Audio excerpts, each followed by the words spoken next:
You're listening to Board Gamers Anonymous, episode 37. This week, we're looking at the top 10 lunch hour games, along with Galaxy Trucker, Star Realms for iOS, and Citadels.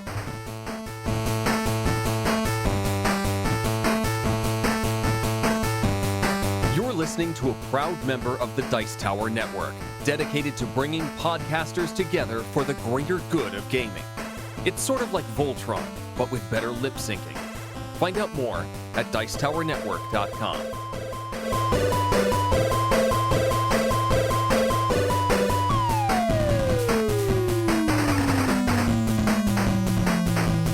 Welcome to Board Gamers Anonymous, a podcast about gamers and the insane fun we have at the table together. This is Anthony. This is Chris. And this is Daniel.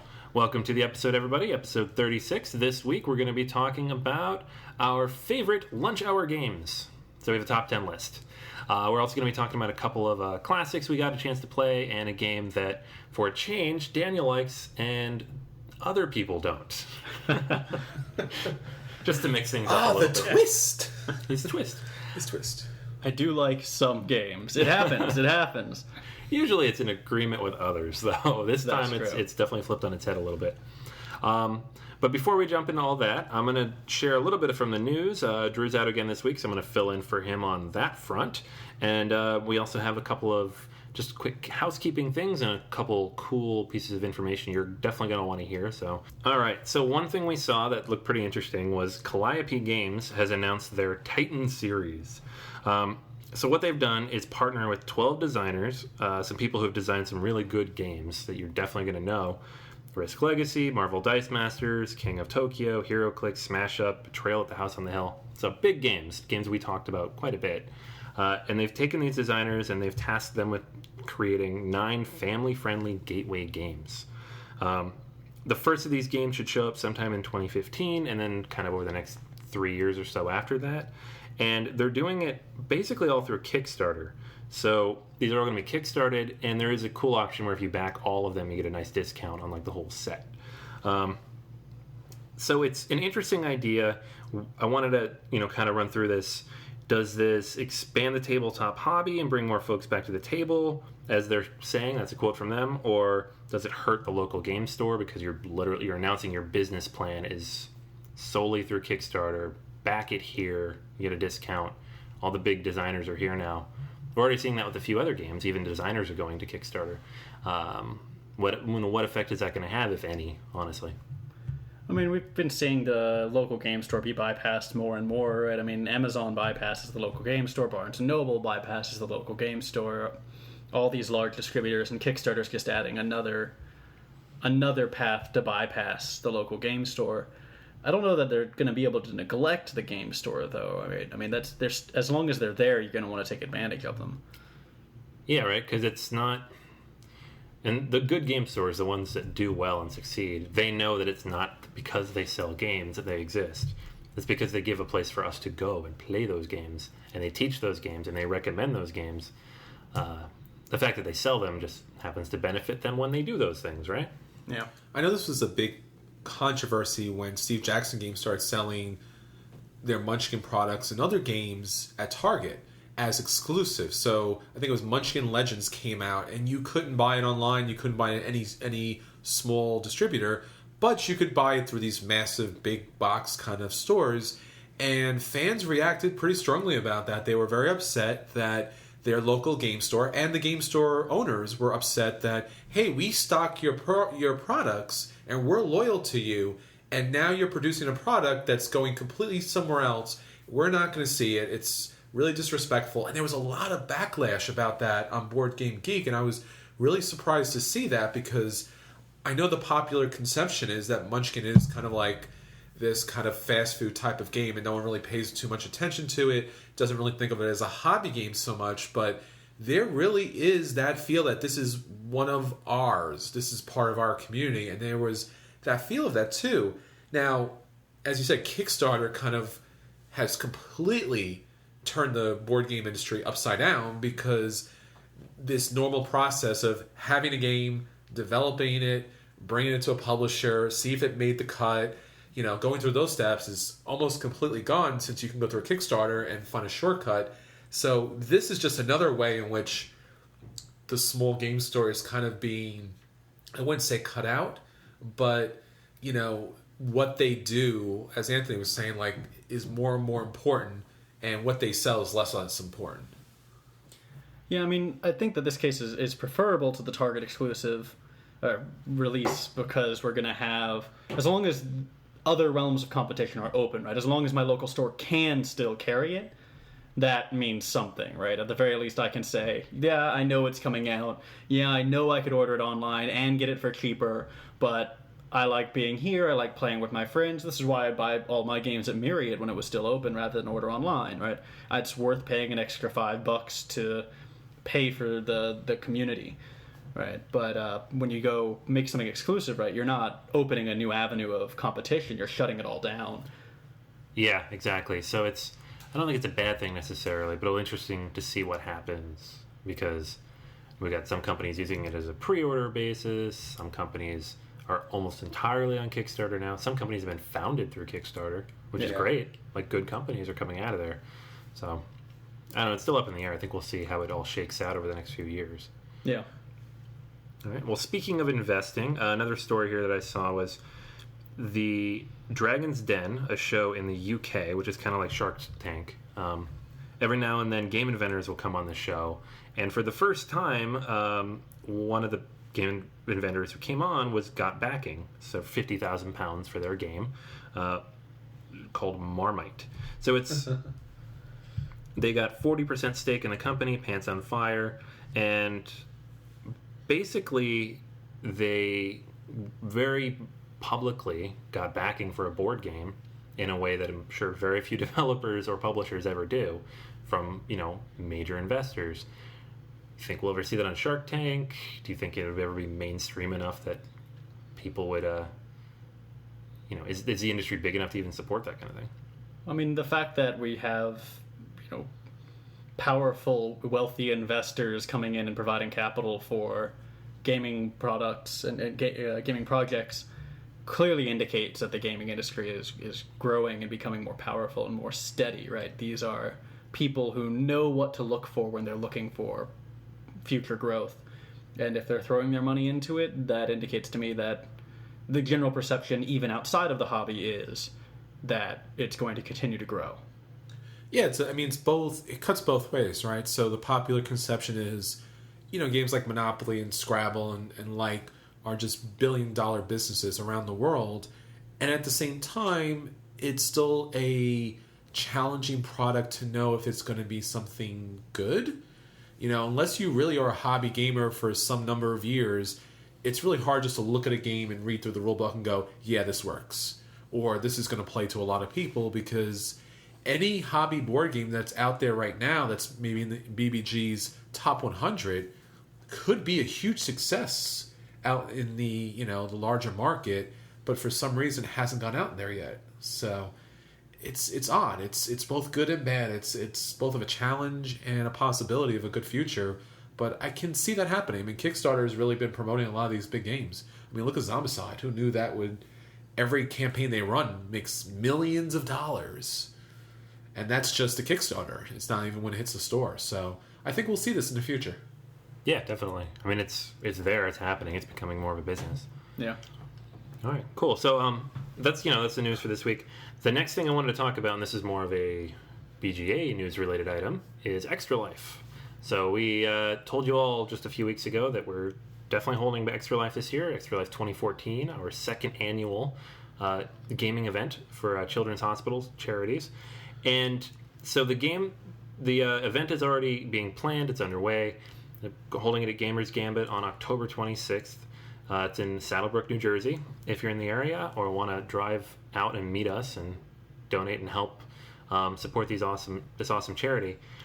In terms of news, though, I wanted to share, we're already starting to get some donations come in. Last year we had a huge amount of support from publishers. This year they're already starting to come out and are really offering some great support for us. So I've already heard back from Arcane Wonders. They publish Mage Wars. I heard back from Smirk and Dagger, who has now supported us 2 years in a row, which is fantastic. Heard back from AEG, the publishers of things like Smash Up and Tempest, Universe Games, Love Letter. Heard back from Privateer Press, And then we also heard from Stronghold Games, Stephen Bonacore. So lots of companies are already, writing back to us, and I'm excited to hear from others. But that's just, kind of a sneak peek preview of who's already donated some stuff for this event. Last year we had 20 different publishers donate games. We had something like 70 games in the end between publisher donations and people attending the event. So every single person got at least one game out of the raffle or the auction or whatever it was. And that's just, we had more games than the store could hold people. So guaranteed it. This year we're hoping to have a similar turnout. So if you are thinking about it or in the area and want to stop by, please do. And that is Extra Life 2014 coming up on October 26th. All right. So next up, we're going to toss it to Chris. He's going to talk a little about his upcoming Kicking the Habit episode and what you can listen for this week. Kicking the Habit. Hey Kickers, this is Chris from Kicking the Habit. And on episode 13, we'll talk about 2 campaigns that recently wrapped up and 4 brand new campaigns you should keep an eye out for, including Orcs, Orcs, Orcs, Galaxy of Train, Jane Austen's Matchmaker, and Clockwork Kingdom. So be sure to look for us on Wednesday, September 17, 2014, and I'll let you know if you should kick it off, kick back and wait, or kick it to the curb. All right, so next up, acquisition disorders. Acquisition Disorder Corner. All right, so for me, my acquisition disorder is a game that I almost bought twice a couple of months ago, I guess, whenever it first came out. So it's called Thunder Alley. It's from GMT Games, and they usually make, big box war style, Cold War based. They make amazing games. It's a great company. They supported us fantastically last year for Extra Life. So anyways, this new game is about stock car racing. Doesn't fit their normal themes at all, although it does come in the same kind of box with the same kind of very pedestrian looking artwork on the cover. But it's a stock car racing game, and it's very strategic, so it's not roll and move like Formula D, which I honestly like Formula D a lot, and I would buy it if I didn't know that all my friends would dislike it. Because who's going to play? No one's going to play. Because I know Chris doesn't like this game. I know Drew doesn't like this game. It's roll and move. That's all it is. It's a big roll and move game. There's a D30. I like that. But you know what happens when I play that game? I see the D30, and then that's all I want to do for the whole game. Which means you're going to die. But you get to roll the D30. Which is fine. So, then you die, okay? Then you're out earlier, and you don't like it, so it's fine. That's happened. I'm not going to say it's purposeful or not, but it was. But that's okay, too. It happens. Anyways, Formula D is a game for some and not for others, but Thunder Alley is definitely more of a strategy board game. Yes, that's good. The board looks kind of the same. You're racing around a pretty pedestrian-looking track, but it's card-based and there's strategy-based, and when you play your cards, there's a lot of drafting, so you frequently moving up with other people, which is, I love that idea of if you get yourself in the right position, you can kind of piggyback off what other people are doing. It looks pretty cool. Unfortunately, I haven't been able to find a copy now that I've committed to wanting it. The GMT did not print a lot of these. They generally don't sell tons of copies of any of their games because it's a very specific market. This is a little bit bigger market than they're used to because it's some kind of sport, and now it's hard to find. So I'm hoping I can get it before it goes completely out of print because they usually don't reprint things for a while. And if not, this will make the list again later when I realize that's the case. But if I get it, this will be a review at some point because it looks like a pretty cool game. Well, speaking about pretty cool games, let's talk about some Star Trek Attack Wing. Now, it's been a little bit while since we've talked about this because WizKids has been having all kinds of problems in their production. And Borg came out and it was kind of huge and impactful and scared people away, I guess, like it's supposed to. But probably not in the best way because people were upset that they were kind of a little bit overpowered. And because the monthly games were kind of pushed back that they had planned, things kind of got out of whack. But it seems like now they're coming back to a normal schedule with their monthly releases. Now, what's really on my acquisition disorder is Wave 9, because now we're kind of out of the Borg area, and now we're back to some really interesting and classic ships. So in this wave, there are 3 ships that I really want to pay attention to. So the first one, which is kind of okay, is Chang's Bird of Prey, and it's kind of a basic Klingon Bird of Prey, not much different to it, but with Chang, you're actually getting some high-quality captain cards that Klingons really need. Now, the specialness to this wave has to be the other 2 ships. First, the Scimitar from the Romulan expansion. Now, if you play the Romulans, you know they're a bit underpowered because they don't have these big battleships, and this allows them to bring something big to the field, and this is from the Star Trek movies, so it's that big cloaked ship that was supposed to wipe out Earth, and it should have some pretty high stats. They currently don't have any information released yet about what's going to be coming with it, but it's just a beautiful model.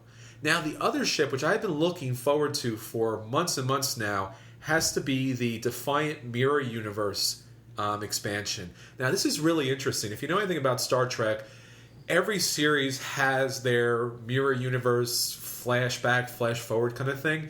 And it's almost always more interesting in the mirror universe than it is in the regular universe. So to have the Defiant in the mirror universe, you're probably going to see your normal, average crewman in kind of different ways and with special abilities. And while this is kind of just an easy way to sell more of the same model that's probably not selling, at least you'll get different cards with it. It'll be fun and interesting to play along with these. And maybe they'll let you actually have 2 Ciscos or 2 Bashirs or 2 O'Briens actually play at the same time because they're both from different universes. Now, I'm still waiting for Kirk and Spock so they can have the little evil beards, But otherwise, this looks like a great expansion. I think everyone will enjoy it. Yeah. For my acquisition disorder, it's an expansion as well. It's the DC deck building games Rivals expansion. Anyone who listens to us regularly will know I'm a sucker for the DC deck building game. I think it's just wonderful. And one of my favorite things about superheroes is the great rivalry, right? 2 adversaries who know one another almost perfectly, right? And can read each other and struggling for control. And this expansion promises to capitalize on that, so I look forward to playing as Batman and punching the Joker in the face just a lot. I find that very exciting. That'll be fun. Yeah. Yeah. It gets the theme back, too, because then you're not, you're just everything's, if you're this character, you're against these. Yeah. That'll be fun. I think so. And that is a common complaint about the DC deck builder, is that it feels... some people think athematic because you're sort of scattered. You're not playing one hero, really. And by having your rival there, that will recover some of that theme. Yeah, absolutely. Yeah, and I just saw, what was it? The Naruto deck building game is out. So they're up to 3 different themes of this now. At least. More to come. Wait, give it 5 minutes, it'll be 4. So it's a solid game system. Let's see, there's the Naruto one, there's the DC one, there's the Street Fighter one. Those are 3 out. 3 out. Isn't there another? I thought there was another one. Oh, the Penny Arcade is the original Penny that they're Arcade based it one. on. Oh, yeah. So up to 4, and I know there's others in the future. So obviously a successful system, and DC Deck Builder, what, like 4 expansions, 3 expansions? Yeah, it's a juggernaut. It's going to keep on going. Yeah, good game. Yep. All right, all good games. Looking forward to playing them. And next up, some of the stuff we have been playing. At the table this week. Alrighty, so some of the games we've been playing lately. Chris, I know you got to play a game that we can't actually get a physical copy of, but they helped us out a little, right? Yeah, I got a chance to play Star Realms. Now, this was this small deck builder game, 2-player, that really exploded on Kickstarter, and everyone was trying to get their hands on this. And right now, it's at a kind of waiting on a reprint stage. Now, if you haven't played Star Realms before, let me kind of break it to you. It's Ascension. That's it. Now, by that I don't mean it in a bad way. Ascension actually plays really well. It's a great mechanic. You'll be, now, in both games, it kind of operates the same way with some slight differences. So, This is obviously a space theme, and the artwork is actually good, so that's a good start. What? It's good artwork, and I know you're more of a fan of the Ascension artwork, which is... No, I mean, I'm perfectly fine saying Ascension is bad artwork. Okay. It just doesn't stop me from buying it. Yeah, what's up with that? Why would you still buy that? Why are you encouraging them?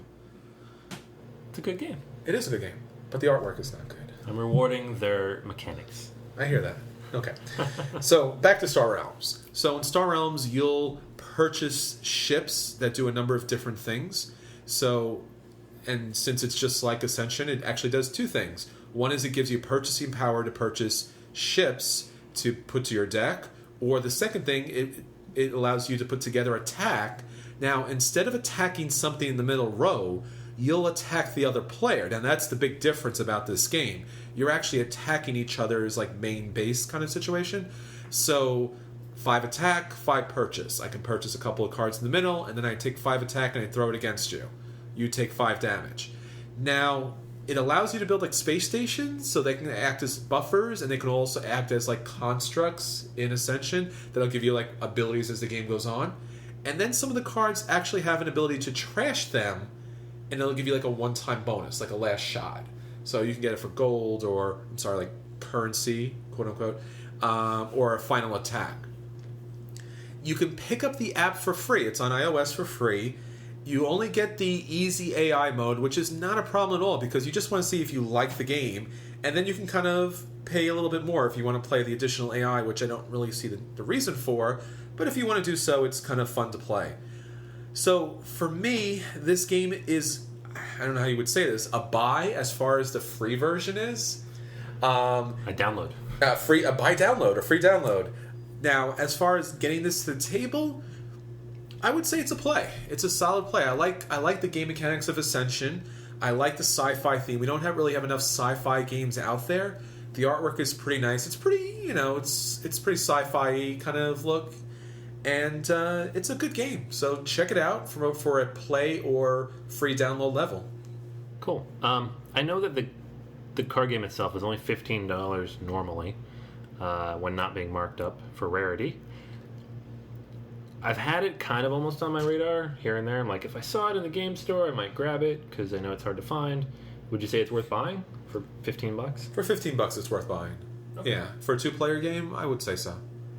All right, cool. I'll have to download the app and try it out, and then I'll know for sure. Which is great. Thanks a lot. We really appreciate that. Yeah, that's awesome. Like, your game's barely even out, and you're basically, that's confidence. Like, here's this free app. You're gonna love it. Yeah, this is White Wizards Games, and we really appreciate them putting their product out there for everyone to try, because now I'll look for this, whereas it went out of print and I heard very little about it before it went out of print, I would totally dismiss it. So this keeps my attention kind of connected. Yeah, it's worth looking back on. Something WizKids really should do when they have these big production delays. Yes. Yeah. They've got 6 months to kill. I know. Make a Dice Masters app. I mean, they have a Quarriors app. Why not? Yeah. That's actually a good idea. Come Thank on, you. guys. $1 million idea. Get on it. Yeah, we can have one of those in a while. I know. I just made them $1 million. We used to do that weekly. I know. We're getting slow in our old age. Yeah.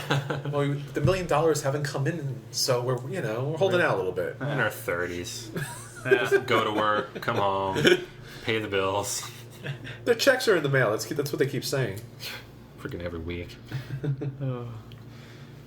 Well, my at the table this week is one I played a while ago, but we've kept from talking about it because it's rather contentious, but it's we've got to say it. It's Galaxy Trucker, and I'm actually kind of a fan of it. It's a wonderfully chaotic game where you play as truckers hauling refuse and waste across the galaxy. Exactly. They're hauling other Galaxy Trucker box games in there. Oh. This is the game that's not allowed to be named. But what makes you? Why do you dislike it so much? Why are you making me talk about this game? That's your review, Daniel. Right, why do you love it? And then he can make snide comments. Well, I like Galaxy Trucker a lot. I like slapping together the ship really quick, and I like all the bizarre, crazy things that happen to the ship as you go on, and how fast they happen. You'll be going through being, I'm fine, and then half your ship will just disappear. And that sudden swing of fate and fortune because of a tiny oversight I just find that enjoyable. It's completely random. And I understand that sometimes you want randomness in a game, but when you play a game that... Let's talk about how this game starts, right? You take the whole box of components for the ships, and you basically dump them out and flip them down so no one sees them. And then you turn a timer on, and you start flipping them over and seeing if you can stick them in your ship. And then everyone's doing that. And that's really chaotic. And you try to kind of put things together in a way you think might help you, but there really is no way to know what you're going to need. So will you need cargo components? Will you need aliens? What will you need? No idea, because the next step after the ship is finished, and hopefully you can finish it quicker in order to get a certain, bonus, is cards are flipped over and random things happen to your ship. You have no idea what's coming. You can't do anything about them at this point. So, you built 15 lasers shooting forward. The asteroid's coming from the left. And you're like, but I built 15 lasers shooting forward. You gotta put 14 forward and 1 on the left. Or it's like, we want storage. You're like, but I have aliens in here to protect me. So, this game... There is no game to this game. It's just literally throwing stuff at a wall like a 3-year-old would do with spaghetti dinner and go, so that's what happens. I agree pretty much with the assessment. It's an incredibly chaotic game, but I think that's what makes it kind of fun and kind of special, is that there are relatively few games that capture that just enormous, dramatic chaos, as well as Galaxy Truckers of just grabbing shit, strapping it on your ship, going as fast as you can, and hoping it doesn't fall apart. But I think if the elements of the game were more kind of wacky as far as that was concerned, I mean, it's a little... and then the other side is it's bland. The artwork is kind of odd and bland. It's got these purples and pinks and greens for really no reason. The things that happen to you are kind of bland. Like, you get shot, and the card you flipped over is like a laser, and you're like, oh... Alright, so it's nothing like, some interdimensional alien race that, looks like a purple cow hits you. It's such a disconnect of the game, and it takes a long time to play. If building the ship didn't take that long, then I would kind of understand, hey, so I just put this thing together and it flew and bad stuff happened to it, and alright. But it takes so long to play that it's just too long for me to hang around for, spaghetti on a wall, man. I just can't stand there and watch spaghetti on a wall, So you want either more chaos or less chaos? Well, if it's going to be chaos, I think any game that... And people have a problem with Munchkin as far as, it's chaos. Okay, but it should be as short as possible. When chaos lasts too long, you're just standing by, just watching odd things happen. And that's why a lot of people hate Munchkin. Yeah. Because it drags on too long. And if the game drags on too long, I totally get that. At least, but you know what the difference with Munchkin is? It has artwork... and it has jokes or puns or however you want to classify it. So there's something there. Yeah, I'll give you that. I would like Galaxy Trucker more if there were more humorous character to the events and the cards that happened, but I still think it's an enjoyable game to play. I think having that totally chaotic, just, oh dear God, what's happening moment, and the moment where you have that one poor ship trying to struggle its way to the end of the race as it gets battered by meteorites, all coming from the same side... That's pretty fun for me. The only thing about the game is, you could just as literally have as much chance of winning if you just grabbed a random handful of tiles and just throw them on the board, and wherever they landed, because you never know what's going to come hit you. And even if you did build intelligently and you built all these components and you built an equal amount, they may not be useful at all. So... grab, slam down, and then flip the cards. And I don't know. The first time I played it, I basically did that because I had no idea what I was doing because it was very poorly taught to me, and I lost really, really bad. So there's different levels of getting destroyed. No. Anytime you play Galaxy Trucker, you always lose. Well, how about you, Anthony? Where do you come down on Galaxy Trucker? I've only played it twice. The first time doesn't count because it was taught incredibly poorly. Mm-hmm. It was like one of those... It's a game where time matters, so the person's click, okay, so now you grab as many tiles as you can as fast as you can, and you're what are you doing? That was a horrible thing to do to us. That didn't count. The second time, I had almost an idea what I was doing, so that was almost like the first time, and the group of people was half asleep. So I think it's a game that if you're not all... drunk? Excited and having fun, drunk? They just stoned. I think the experience you're describing, Daniel, is like a raucous good time in a gaming group. Yeah. It's got to have that. Wrong group of people, bad teacher, game falls. Most games do, but this one falls really, really flat when that happens. Yeah, and I was really lucky. I mean, I was playing with a good group of people, and I had a great teacher, and we even, for the very first playthrough, we didn't do the time limit. Paula was teaching, I believe, and but what she did is, like, so we'd be sitting there and we'd be putting things together, and she'd just say, just so you know, this is when the time limit would have been up. And things like that. And that was so incredibly helpful. Much better way to teach a game. Right. Just like, because, you know, she knew we were all new, and she's played this game 100 times. Yeah. And apparently she is legendary at this game. And so here she is. It's like, just so you know, you would have been screwed right now. Yeah. But you're not, because I'm not here to beat up on a bunch of people that don't know how to play my favorite game. Did you buy it? Yeah, I've got it on the shelf. Cool. We could break it out sometime. No. Not when he's here. It's a game experience, right? If you have the right group of people and you're looking to waste some time and you don't care about any winning and you don't care about strategy or tactics or mechanics or Then play Munchkin. gameplay Oh! Burn! Ish. Bring the Munchkin hate. It's not as bad as Galaxy Trucker.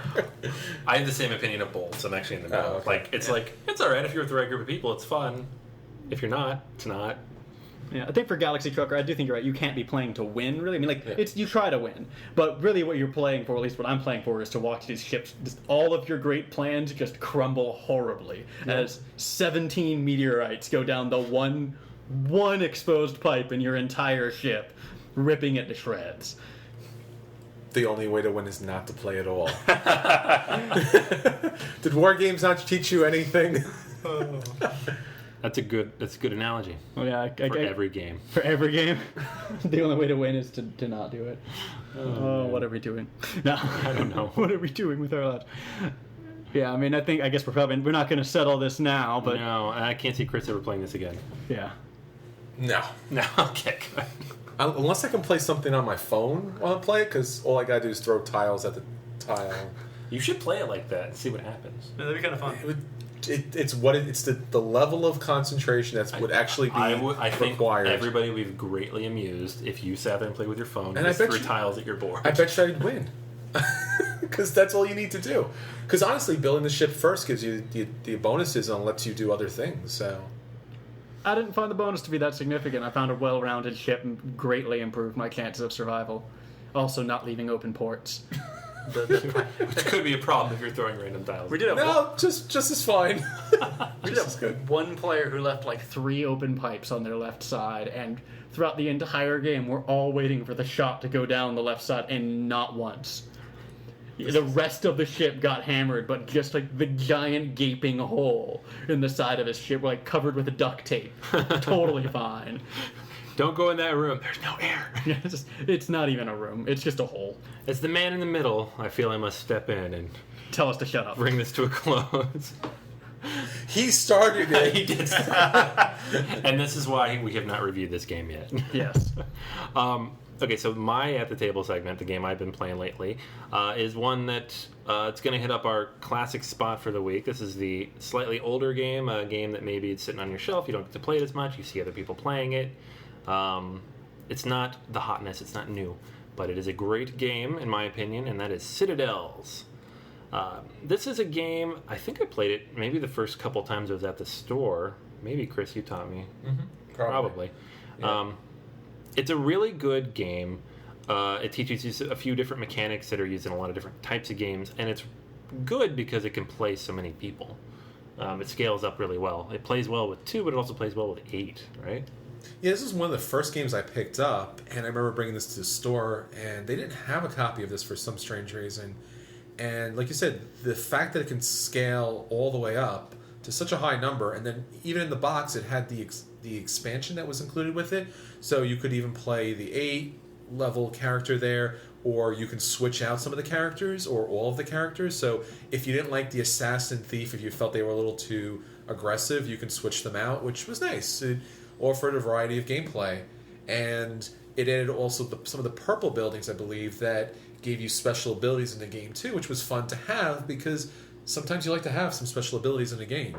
Yeah, it's a cool game. It's fun. It's aggressive without being so aggressive that you can get ganged up on. Yes, you're going to get hit every now and then by people, but honestly, they're going to hit you because they think it helps them. They're not going to do it to be jerks, with some exceptions. Yeah. But the game, like the whole hidden roll mechanic and the way you take turns and how it all balances out because of that, and then the various ways you can build out your like little tableau and how that can benefit you towards the victory is kind of cool. The game, if nobody puts out that card that ends the game early, it can go pretty long. Sure. That's the one thing I have against it, because I think you have to get to 8. Yeah. And then there's a card that makes it you only have to get to 7. The bell tower, I think. Yeah, and it ends as soon as you get there, so all somebody has to do is get there. But then there's a roll that allows you to destroy buildings so it can go on. That can be a problem. The game shouldn't take that long. But most of the time it doesn't. It usually ends early enough, around an hour. It's a lot of fun, and it's easy to teach, which is pretty cool. There's been a lot of games that kind of build on this mechanic. I don't think any of them really do it better. I mean, I would still recommend Citadel if you're talking about a hidden roll mechanic with a little depth and strategy to it. And I think the fun thing about Citadels, too, is not only is it a hidden roll mechanic, but it's also a card drafting mechanic, too. So you'll get a bunch of the rolls. 1 or 2 of the rolls, depending on how many people are playing, will be discarded to begin with, or at least face down. Then you'll pick a roll, you'll pass it on. They'll pick a roll, they'll pass it on. So you have some information by looking at your hand what is not there. So you have an idea, at least. He just handed me the cards. I know 1 card is out. I know there's also 1 card missing. So I have a 50% idea of what he might have in his hand. And then as you pass it on, now they have an idea, somewhat depending on the people that came before them.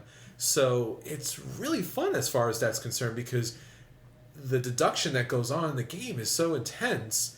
And one of my best gaming moments was somebody was about to win the game and was kind of running away with it, and then I just kind of focused in on them and was able to guess, I think, 3 or 4 times in a row what they were picking, and kept picking assassin and thief just to kind of whittle them down. And it was just almost magical, because like just each and every time, bam, bam, bam. I was like, guy didn't know what to do with himself. I doubt he thought it was magical. No, he wasn't thinking magical at all. To kill you. Pretty much, but he was running away with the game in a very arrogant way. So it was deserved. It was well deserved. Otherwise, you play really friendly. You're like, I don't want to use it. No one wants to use the assassin. Nobody wants to use the thief. But once in a while it's required. But it's a small game. Comes in a small box and just a couple of components with the gold pieces. The one thing I would say about the game is sleeve the game. I don't think I have any game sleeved. I would sleeve the game because the edges are all black, and they chip like 5 minutes into the game, and you do handle the cards a lot. So from somebody who doesn't sleeve, I'm telling you to sleeve this game. Yeah, definitely. Yeah, I picked this game up. Myriad had it in stock randomly one day. They never had it in stock. I grabbed the copy when they did have it, and I'm glad I did. I've played it a few times since, and usually if I'm going to a gaming group, or if I'm going to be out gaming for a while with people I don't know, or people who don't play a ton of games, or if there's going to be a large number of people there, I'll bring it with, because it's one of those games that can seat a lot of people, like Shadowhunters, or just those games that hit the 7 or 8 mark, which almost nothing does. Yeah, I've never played it, but it sounds fun. It's fun. We'll play it. It's quick, especially with 3 or 4 people. It's pretty quick. Yeah. All right, so that's all the games we got to the table this week. Next up, we're going to jump into our top 10 list, and that is lunch hour games.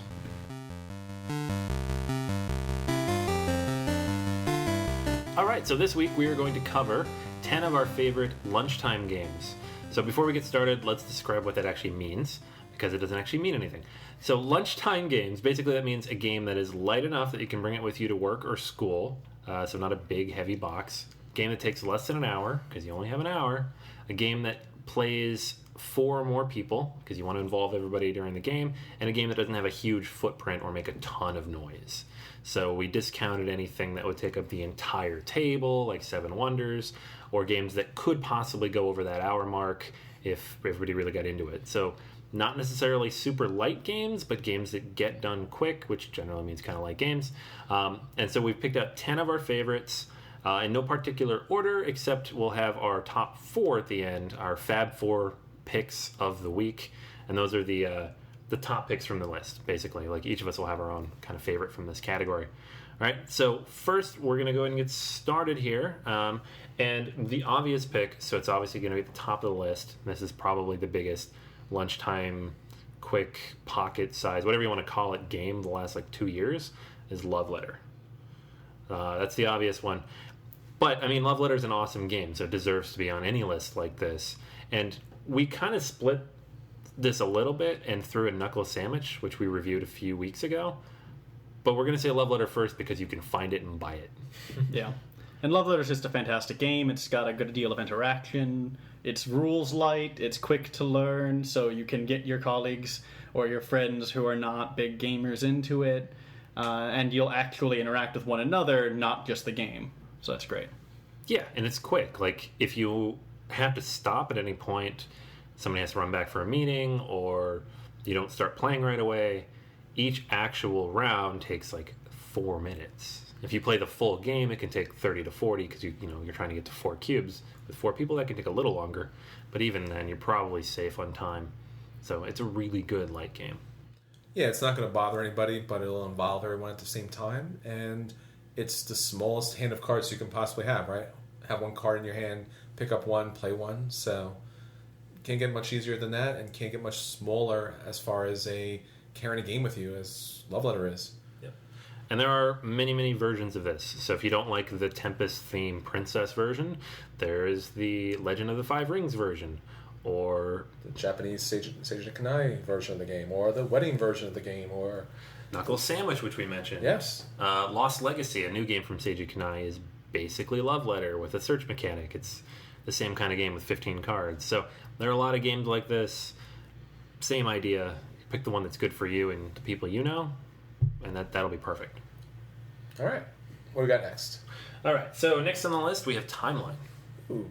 Now, Timeline's a great game, especially in a very, very small space, because what we're talking about here is trying to get something on a table, and we don't know what the size of your table is going to be, but whatever the size is, Timeline's going to fit, because this game has the tiniest little cards you can ever possibly imagine for a game. And basically the game starts, you're putting one card down, and then everyone else decides if a card happened before that in history or after that in history, and that's the entire game. So everyone can play this, and even though it has a historical element, and there's a lot of different versions of this, either before or after, that's really all you have to do, and sometimes taking a guess works out really well. The one thing I will kind of worry or be kind of concerned about is it comes in a tin. Yeah.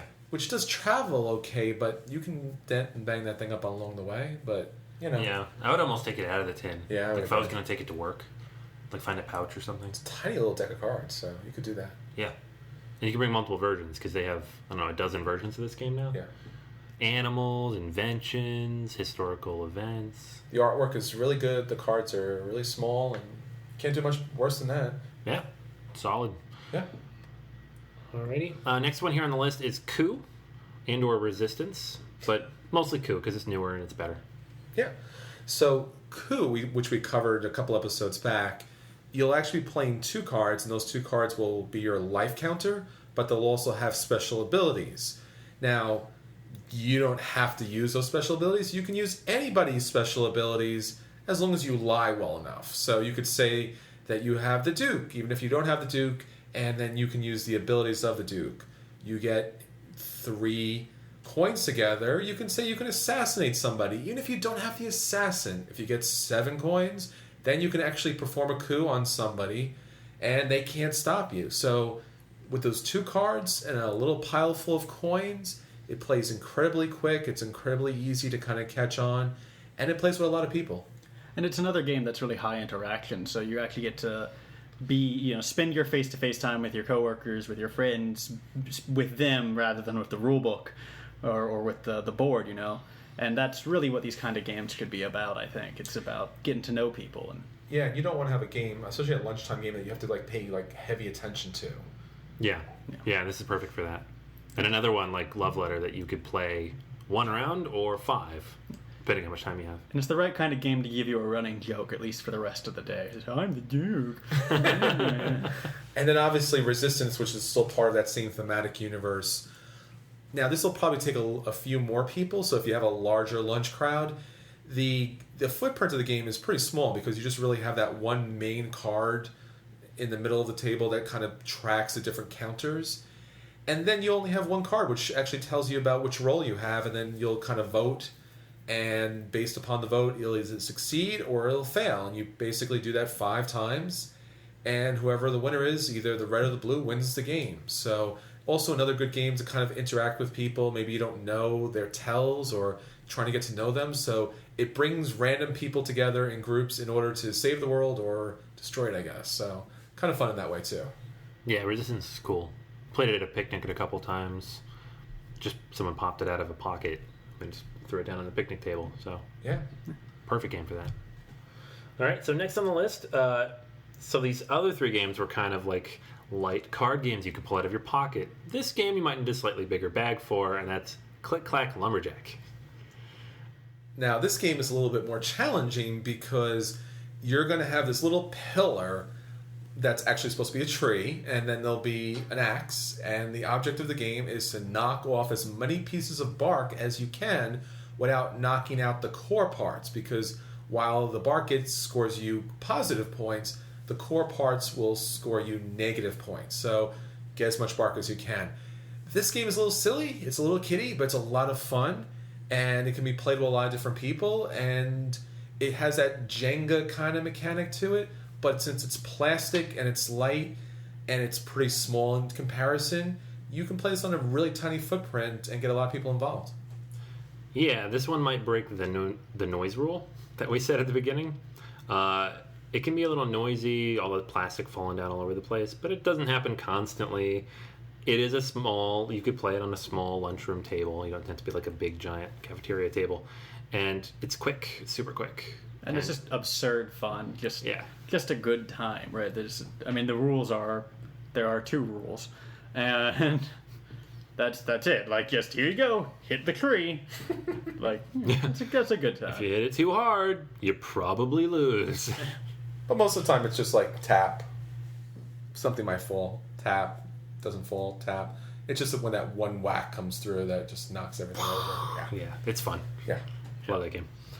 All right, next up, we just talked about this. So, obviously, we think highly of it, and that's Citadels. Citadels! Where's Eric's summoner when you need him? Yeah, except we like it. We like it. Citadels. What? Is that your thing now? Citadels. That's apparently my thing now.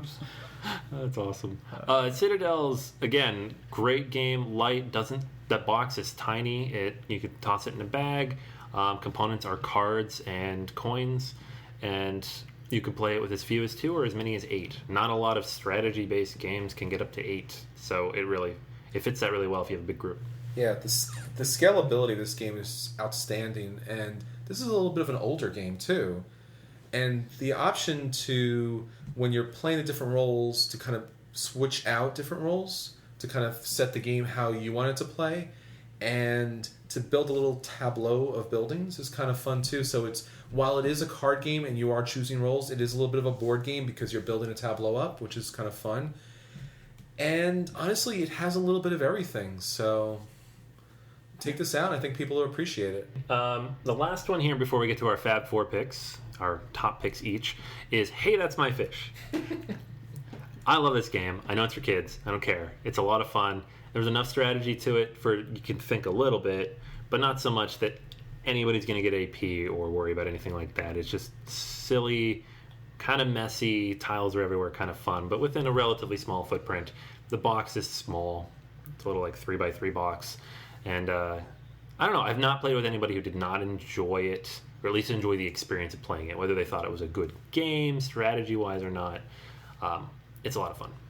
It's surprisingly strategic too, because when you set out the board, or it's not really a board so much, but you'll set out these little tiles that make kind of like little ice flows. So you put your penguin in one spot, and then you're going to jump him across to another spot, and you'll pick up the tile that you left. And so you're counting up, that was 1 fish, that was 2 fish, and 3 fish.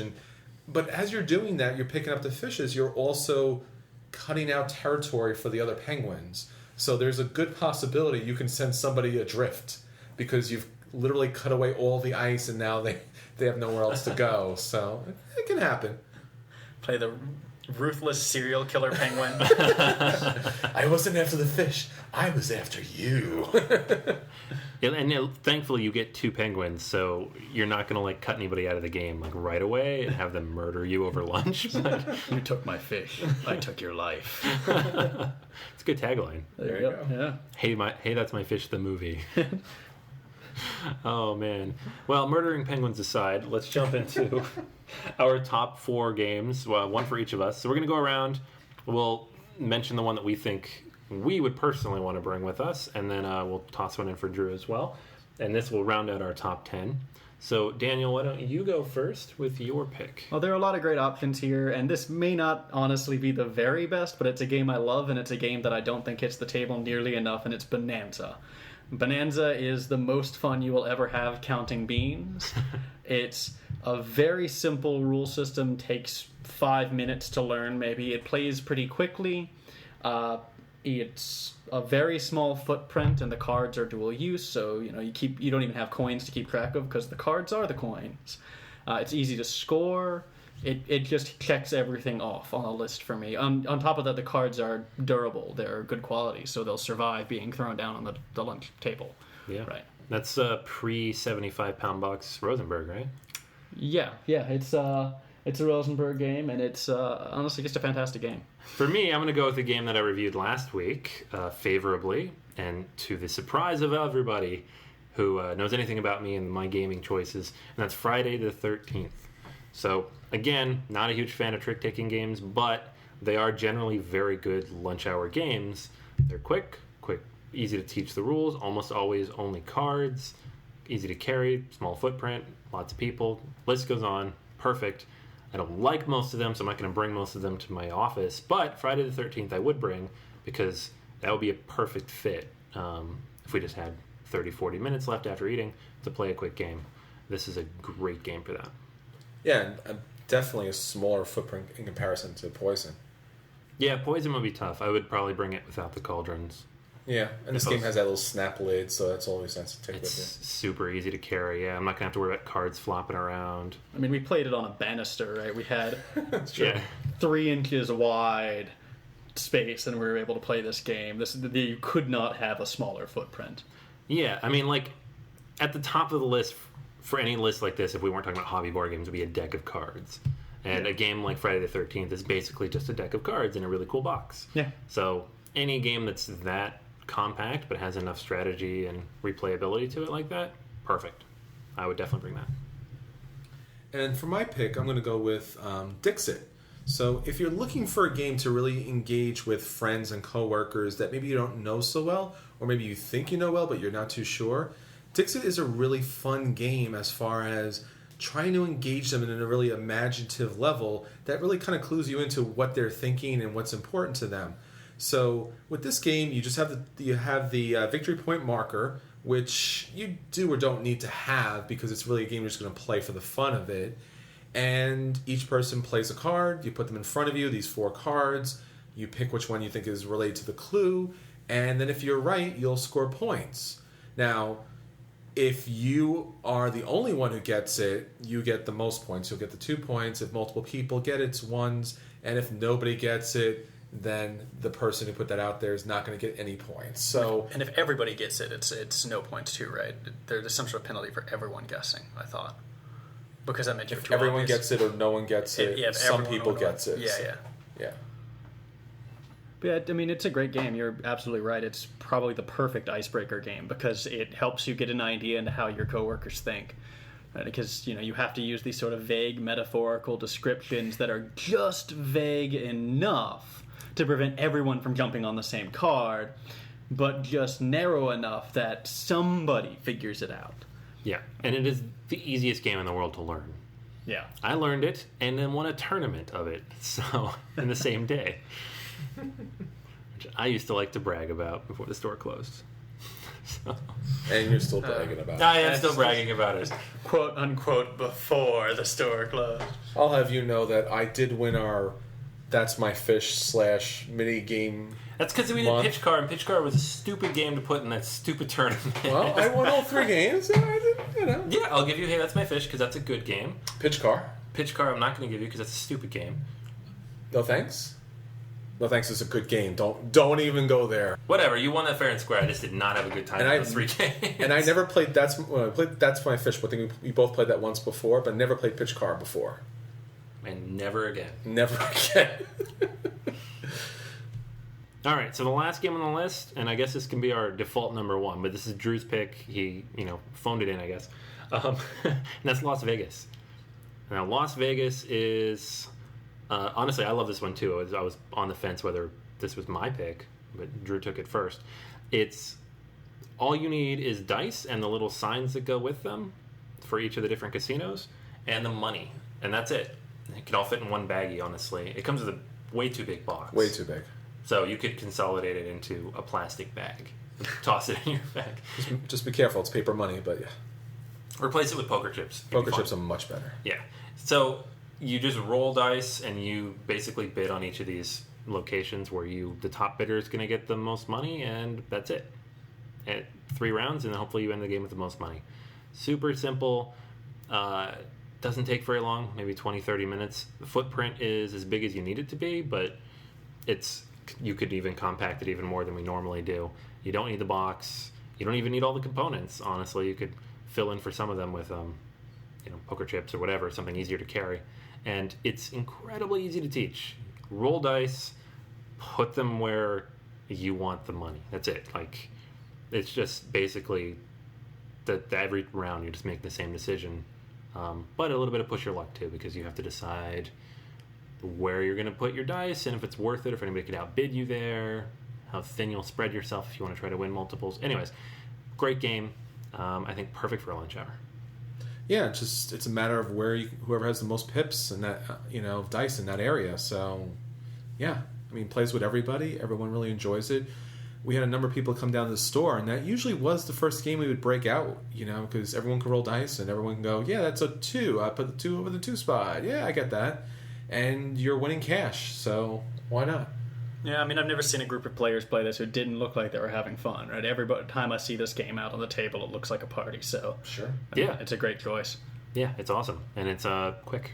Yeah. So, all right, so that's all our top 10 games you can play in a lunch hour, whether you're at school or work. If you have a game that you think is awesome, that you either currently bring to work or school with you, or that you are just now thinking of, that'd be good to do that with, let us know. We will add it to our list and throw it here on the next podcast.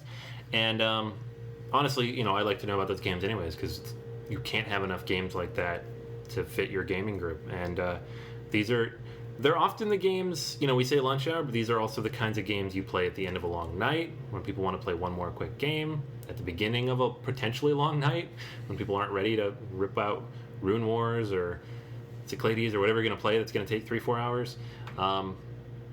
These are good quick games, so definitely share what your favorites are. All right, so that's everything for this week's episode. Next week, we're going to be reviewing Among the Stars, so make sure to check that out. That's the hot new game from Stronghold. And make sure you follow us on Twitter at BGA Podcast so you can see what we're playing, what we're going to be reviewing coming up, make your voice heard in terms of top 10s or our reviews. We got a lot of great feedback on the Kemet versus Cyclades review, people sounding off on which games they thought was best. If you have not done so yet, let us know if you agree or disagree with our opinions there. And make sure you connect with us on Facebook as well. Lots of pictures up there. And we're on Board Game Geek. We have a guild there. And of course, BoardGamersAnonymous.com, where you'll find all of our episodes, all of our articles, basically everything we've ever done, all in one place. All right, so that's everything for this week. This is Anthony. This is Chris. And this is Daniel. And until next week, we'll save you a space at the cool table of the cafeteria. Nice. We don't sit at the cool table. We do. If we're there with our listeners, that's always the cool table.